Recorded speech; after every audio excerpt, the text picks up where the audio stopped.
வந்து ஒரு ஒரு மாதம் ஒரு 20 நாள் கூட ஆகல. இங்கேருந்து ஜாமான்லாம் ஏற்றிட்டு அழுதுகிட்டே வந்தேனா புத்தகத்துலேருந்து. நான் இங்கே வீடு வர வரைக்குமே நான் அழுவ நிப்பாட்டல. மழை பெய்யுது. அப்படியே கடவுள் எனக்கு அது கடவுள் கேட்டதா அது என்ன கேட்டதா எனக்கு தெரியாது. ஆனால் உடனே நடந்தது பாருங்க 10-20 நாளில். அம்மா அழுதுட்டு வந்தேன். அம்மா ஜாமான் ஏற்றிட்டு இங்கே வந்து சின்ன பட்டு சிரிப்பாக சிரிச்சு தேவி வீட்டில் வாடகை இருந்து இந்த வீட்டை கட்டுறதுக்கு நான் படாத பாடுபட்டு நான் நினச்சி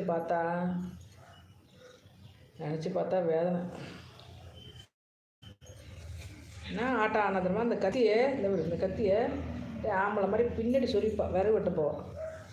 இப்போ நல்லா தானே நம்ம உலகத்து விறகு சேர்த்து பார்க்கணுமா சேர்த்துக்கு காசை வட்டி விட்டுப்பா. அதான் கடவுள் பார்த்தது முடக்கி போட்டுருச்சு. ரொம்பவும் பொம்பளை அங்கே ஆடக்கூடாது.